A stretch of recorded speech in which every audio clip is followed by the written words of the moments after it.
नमस्कार दोस्तों, आपका स्वागत है हमारे चैनल पर। आज की इस वीडियो में हम लोग देखने वाले हैं रिएक्ट जेएस ट्यूटोरियल के अंदर रिएक्ट डेवलपर टूल क्या होता है, इसका इस्तेमाल हम लोग कैसे कर सकते हैं, इसके बारे में आज की इस वीडियो हम लोग डिटेल्स में जानने वाले हैं। तो चलिए दोस्तों इस वीडियो को शुरू करते हैं। तो दोस्तों आप लोग देख सकते हैं मैं उसी प्रोजेक्ट के अंदर आज का जॉब नाम का, जो कि दोस्तों हम लोगों ने पिछले वीडियो में इसके अंदर बहुत सारी चीज़ें को सीखा और इस तरीके का कुछ एप्लीकेशन हम लोगों ने बनाया हुआ था।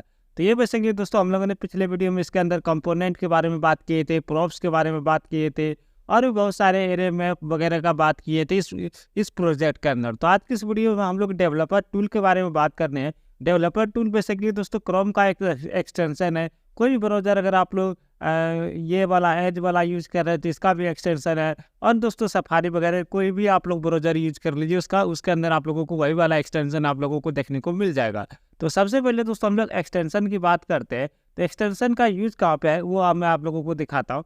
जैसे दोस्तों हम लोग यहाँ पे इंस्पेक्ट पे क्लिक करते हैं, कोई भी रिएक्ट का प्रोजेक्ट है तो वो आप लोग यहाँ पे इंस्पेक्ट पे क्लिक करके देख सकते हैं। पहला तो यहाँ पे आप लोगों को आप लोग देख सकते हैं कंसोल के अंदर चलेंगे तो ये एरर आप लोगों को दिखेगा। ये बेसिकली दोस्तों रिएक्ट का एरर नहीं है, ये हम लोगों को जावास्क्रिप्ट का एरर, ये एरर कंसोल के अंदर हम लोगों को बताता है। यहाँ पर आप लोग देख सकते हैं ये की हम लोगों को कह रहा है पहले की वगैरह पास कीजिए। इसको भी दोस्तों आज की इस वीडियो हम लोग देख ही लेंगे। उसके बाद दोस्तों अगर हम लोग यहाँ पे चलते हैं तो यहाँ पर आप लोग देखेंगे कोई भी आप लोगों को रिएक्ट का बेसिकली दोस्तों यहाँ पे एक्सटेंशन नहीं मिलता है। और दोस्तों मैं रिएक्ट का एक्सटेंशन आप लोगों को डाउनलोड करके इंस्टॉल करने के बारे में अब बताता हूँ। इसके लिए बेसिकली दोस्तों 2-3 तरीका है। सबसे पहले दोस्तों आप लोग यहाँ पे जाइए, एक्सटेंशन पे क्लिक कर दीजिए, मैनेज एक्सटेंशन पे आप लोग क्लिक कर दीजिए। उसके बाद दोस्तों आप लोग क्रोम वेब स्टोर पे यहाँ पे क्लिक कर दीजिए। इसके लिए दोस्तों आप लोगों को कंप्यूटर में इंटरनेट होना बहुत ही ज़रूरी है, तो मैं इंटरनेट यहाँ पे कनेक्ट कर लेता हूँ। तो ये मेरा नेट कनेक्ट हो जा भाई। तो यहाँ पर देखेंगे गूगल का क्रोम वेब स्टोर आ गया। तो यहाँ पर दोस्तों आप लोगों को यहाँ पे आना और यहाँ पे आप लोगों को सर्च कर देना रिएक्ट डेवलपर टूल। यहाँ पे आप लोग जैसे ही सर्च करेंगे तो यहाँ पे आप लोगों को मिल जाएगा।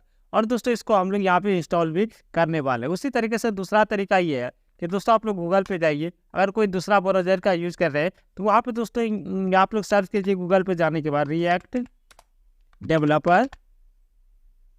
Developer tool. उसके बाद अगर आप लोग क्रोम का लिए इस्तेमाल कर रहे हैं तो क्रोम सर्च कर दीजिए। सफारी वगैरह का इस्तेमाल कर रहे हैं तो वो आप लोग सफारी के लिए सर्च कर दीजिए। जैसे मैं टूल यहाँ पे सर्च करता हूँ। और यहाँ पे फायरफॉक्स का भी अगर आप लोग इस्तेमाल कर रहे हैं तो वो भी कर सकते हैं, सफारी एज। इस तरीके से आप लोग जो भी ब्राउज़र का सर्च करेंगे उसके स्टोर पे आप लोग चले जाएंगे। यहाँ पर जैसे मैं यहाँ पे माइक्रोसॉफ्ट एज वाला पे चले गया हूँ तो यहाँ से भी दोस्तों वो सेम टूल ही हम लोगों को यहाँ पे देखने को मिलेगा। इस तरीके से दोस्तों हम लोग यहाँ पे इसके बारे में और भी चीज़ें देख सकते हैं और पढ़ भी सकते हैं। और तो चलिए दोस्तों हम लोग यहाँ पे गूगल क्रोम के अंदर है तो गूगल क्रोम वाला बात करते हैं। तो यहाँ पे इसको बेसिकली दोस्तों इंस्टॉल करना होता है। इसको बेसिकली दोस्तों यहाँ पे मेटा वालों ने बनाया, मतलब दोस्तों इसको फेसबुक वालों ने बनाया। और इसका दोस्तों रख रखाव भी रिएक्ट भी आप लोग जानबे करते हैं कि फेसबुक वाला ही ने बनाया। तो इसको दोस्तों ऐड टू क्रोम पे हम लोग क्लिक करेंगे, ऐड एक्सटेंशन पे क्लिक कर देंगे तो ये बेसिकली दोस्तों हमारा जो एक्सटेंशन है बेसिकली यहाँ पे डाउनलोड होके इंस्टॉल हो जाएगा। यहाँ पर आप लोग देख सकते आ गया। अब दोस्तों हम लोग इसको यहाँ पे पिन कर देते हैं। तो इस तरीके से ये आ गया। अब दोस्तों आप लोगों को ब्राउज़र को एक बार कट कर देना है। उसके बाद दोस्तों आप लोगों को फिर से ब्राउज़र को ओपन करना है और यहाँ पे दोस्तों आप लोगों को सर्च कर लेना है जो भी आप लोग वेबसाइट वगैरह यूज़ कर रहे हैं। जैसे मैं यहाँ पे लोकल होस्ट का इस्तेमाल कर रहा हूँ, लोकल होस्ट 3000 पे ऊपर हम लोग चले आएंगे। उसके बाद दोस्तों यहाँ पे इंस्पेक्ट पे क्लिक करेंगे।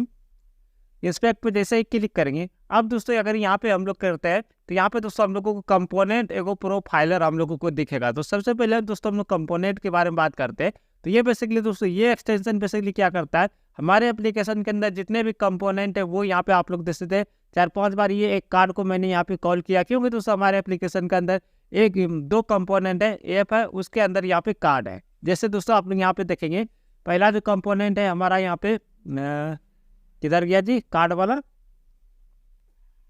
ये वाला आप लोग देखें ये कंपोनेंट है। और दूसरा app.js है जो कि हम लोग एक कार्ड को यहाँ पे हम लोग कॉल कर रहे हैं, मतलब दो कंपोनेंट है और 2 कंपोनेंट को हम लोग यहाँ पे रेंडर कर रहे हैं। तो ये बेसिकली दोस्तों हमारा जो डेवलपर टूल है यहाँ पे बता रहा है। उसके बाद दोस्तों अगर हम लोग कार्ड के अंदर चलते हैं, पहला कार्ड के अंदर, उसके अंदर क्या क्या प्रॉप्स पास हो रहा है वो सारे चीज़ यहाँ पे हम लोगों को टाइटल, डिस्क्रिप्शन और ये सारा चीज़ हम लोगों को यहाँ पे बता रहे हैं। app.js ये वगैरह बहुत सारी चीज़ हम लोगों को यहाँ पे बताता है। रिएक्ट डॉम का जो वर्जन है वो क्या है, ये सारी चीज़ हम लोगों को यहाँ पे ये कंपोनेंट बता रहा है। तो इस तरीके से बेसिकली दोस्तों यहाँ पे ये रिएक्ट डेवलपर टूल का इस्तेमाल किया जाता है। अगर दोस्तों मैं यहाँ पे कार्ड के अंदर एक और यहाँ पे कंपोनेंट को कॉल कर देता हूँ, मतलब दोस्तों यहाँ पे मान लीजिए ये वाला कार्ड वाला हमारा कंपोनेंट है, इसके अंदर एक और दूसरा कंपोनेंट को कॉल कर देता हूँ। जैसे ये टाइटल वाला है, इसको दोस्तों मैं यहाँ से कॉपी कर लेता हूँ, कट कर लेते हैं एक्चुअली।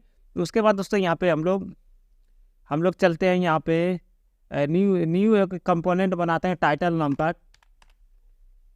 बड़ी में देना होगा टाइटल डॉट JS भी कर सकते हैं या JSX भी कर सकते हैं। जब भी कंपोनेंट वगैरह बनाए तो आप लोग JSX ही कर दे, तो बेसिकली दोस्तों पहचानने में आसानी रहता है कि ये हमारा कंपोनेंट है। क्योंकि दोस्तों रिएक्ट के अंदर हम लोग जावास्क्रिप्ट का भी फाइल वगैरह बनाते हैं। उसके बाद दोस्तों हम लोग इंपोर्ट करेंगे। इंपोर्ट किसको करेंगे आप लोगों को पता है, रिएक्ट को हम लोग इंपोर्ट करेंगे। और बेसिकली दोस्तों यहाँ पे रिएक्ट इंपोर्ट हो गया। अब दोस्तों आप लोगों को ये भी पता है कि कंपोनेंट जब भी हम लोग बनाते हैं तो बेसिकली दोस्तों अगर हम लोग फंक्शन बेस्ड कंपोनेंट बनाते हैं तो फंक्शन को बेसिकली हम लोग बनाएंगे। फंक्शन किस नाम से बनाएंगे, किसी भी नाम से आप लोग बना सकते हैं, टाइटल इस तरीके से। उसके बाद दोस्तों हम लोग यहाँ पे क्या करेंगे, और उसके बाद दोस्तों हम लोग रिटर्न करवाएंगे। रिटर्न क्या करवाते हैं, JSX रिटर्न करवाते हैं। तो यहाँ पे दोस्तों हम लोग JSX बेसिकली पास कर देंगे। JSX हमारा क्या है, यहाँ पे ये वाला जो हम लोग लिख रहे हैं ये बेसिकली दोस्तों हमारा JSX है। अब ये कहेगा प्रॉप्स कहाँ से दे दिए हो भाई, तो यहाँ पे दोस्तों हम लोग प्रॉप्स भी इसको पास कर देंगे। प्रॉप्स इस तरीके से अगर हम लोग यहाँ पे लिख देंगे तो ये बेसिकली हो जाएगा। अब दोस्तों इसको एक्सपोर्ट भी करवाना होगा ताकि दोस्तों हम लोग इसको कार्ड के अंदर इसके अंदर कॉल कर पाए। तो एक्सपोर्ट करते हैं। एक्सपोर्ट के अंदर बेसिकली दोस्तों हम लोग यहाँ पे करेंगे एक्सपोर्ट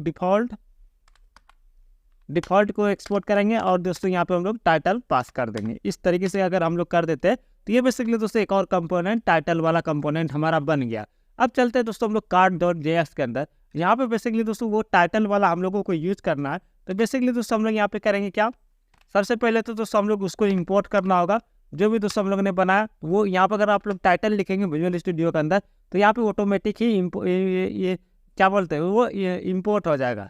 उसके बाद दोस्तों आप लोग यहाँ पे टाइटल लिखिए, टाइटल इक्वल टू टाइटल इसलिए लिख रहे हैं क्योंकि दोस्तों हम लोगों को टाइटल के अंदर वहाँ से जो हम लोगों को मिल रहा है ये माई डेटा अंदर से यहाँ पे टाइटल ही मिल रहा है, जो कि दोस्तों हम लोग यहाँ पे रखने वाले हैं। यहाँ पे आप लोग जाए तो यहाँ पे हम लोगों को टाइटल ही वैल्यू मिल रहा है, तो यहाँ पे इसलिए टाइटल इक्वल टू। उसके बाद हम लोग जावास्क्रिप्ट लिखेंगे तो इसलिए दोस्तों कर्ली ब्रैकेट। उसके बाद दोस्तों हम लोगों को टाइटल कहाँ से मिल रहा है, प्रॉप्स से मिल रहा है, तो प्रॉप्स डॉट टाइटल इस तरीके से। और इसको दोस्तों हम लोग यहाँ पे क्लोज कर देंगे। तो ये बेसिकली दोस्तों हमारा यहाँ पे काम हो गया। मतलब दोस्तों एक कार्ड कंपोनेंट था उसके अंदर टाइटल कंपोनेंट को हम लोगों ने कॉल कर लिया, सिंपल समझिए। कंट्रोल से सेव करते हैं। अब दोस्तों अगर हम लोग यहाँ पे जाते हैं, अगर अब हम लोग यहाँ पे जाते हैं तो यहाँ पर आप लोग देख सकते हैं कार्ड के अंदर एक टाइटल आ गया, इसके अंदर एक वैल्यू भी यहाँ पे आप लोग प्रॉप्स क्या पास किए, हम लोग टाइटल सिर्फ पास किए तो टाइटल ही यहाँ पे आ रहा है। तो इस तरीके से बेसिकली दोस्तों आप लोग रिएक्ट डेवलपर टूल का इस्तेमाल कर सकते हैं। और भी इसमें इतना ही नहीं, और भी बहुत सारी चीज़ें होती हैं कि जो कि दोस्तों हम लोग अभी नहीं पढ़े और उसके आगे आने वाले वीडियो हम लोग पढ़ते जाएंगे और इस डेवलपर टूल का भी इस्तेमाल करने के बारे में हम लोग सीखते जाएंगे। तो होपफुली दोस्तों आप लोगों ने डेवलपर टूल को इंस्टॉल कर लिया होगा।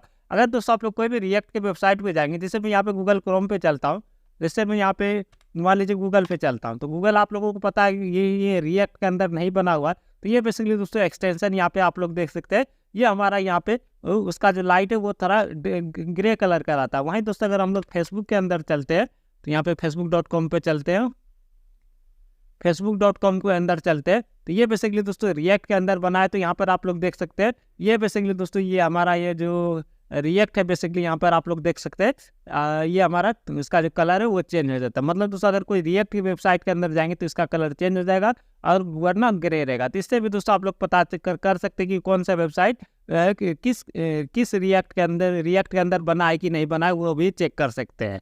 अब दोस्तों हम लोग यहाँ पे बात करते हैं, ये जो हमारे पास एरर आ रहा था ये बेसिकली दोस्तों एरर क्या है, कंसोल के अंदर जो एरर आ रहा है ये बेसिकली क्या है। इसका कहना है कि जब भी दोस्तों आप लोग प्रॉप्स वगैरह पास करते हैं तो उसके लिए दोस्तों आप लोग की का यूज कीजिए, की का यूज कीजिए। मतलब दोस्तों जब भी हम लोग डेटाबेस वगैरह बनाते होंगे तो आप लोगों ने देखा होगा, जब भी दोस्तों हम लोग डेटाबेस का यूज करते हैं उसके लिए दोस्तों हम लोग आईडी देते हैं। हर एक डेटा के लिए हम लोग अलग अलग आईडी देते हैं ताकि दोस्तों उसका एक यूनिक पहचान रहे। तो यहाँ पर भी वही बोल रहा है, जब भी दोस्तों हम लोग यहाँ पे मैप वगैरह का इस्तेमाल करते हैं तो यहाँ पर आप लोग देखिए हम लोग यहाँ पे बहुत सारे डेटा को यहाँ पे हैंडल कर रहे हैं। मतलब एक कार्ड को हम लोग यहाँ पे एक कार्ड कंपोनेंट को बेसिकली दोस्तों हम लोग यहाँ पे जितना डेटा है हमारे पास माई डेटा के अंदर उतना बार उसको हम लोग रेंडर करवा रहे हैं। तो इसके लिए बेसिकली दोस्तों हम लोगों को यहाँ पे कह रहा है कि आप लोग एक यूनिक की दीजिए, और की किस नाम से दीजिए वो भी बता रहा है कि आप लोग की जो दीजिए वो की नाम से ही की नाम का ही दीजिए। तो इसके लिए बेसिकली दोस्तों हम लोग यहाँ पे एक और ये पास कर देंगे, एक और प्रॉप्स पास कर देंगे जो कि दोस्तों हमारा की रहेगा। की कहाँ से आएगा वो आप लोग बताइए। या तो दोस्तों हम लोग यहाँ से भेज सकते हैं माई डेटा के अंदर, अगर मुझे यहाँ से आईडी भेजना होगी या किसी डेटाबेस के अंदर आईडी तो रहता है, और यहाँ से भी भेज सकते हैं। अगर दोस्तों हम लोगों ने एरे इस्तेमाल किया है तो उसका एक इंडेक्स नंबर रहता है, ये आप लोगों को पता ही होगा। एरे का इंडेक्स नंबर भी दोस्तों हम लोग यहाँ से उससे दोस्तों मैप फंक्शन हम लोगों को इंडेक्स नंबर यहाँ पे रिटर्न करता है, तो इंडेक्स नंबर को भी दोस्तों हम लोग इस्तेमाल कर सकते हैं, क्योंकि दोस्तों उसके अंदर भी 0 से स्टार्ट होता है, जितना जाए उतना जा सकता है। और दोस्तों अगर हम लोग इंडेक्स नंबर यहाँ पे भेज देते हैं तो भी दोस्तों आप लोग देखेंगे यहाँ पे एरे हमारा जो एरर था बेसिकली दोस्तों ये खत्म हो जाएगा।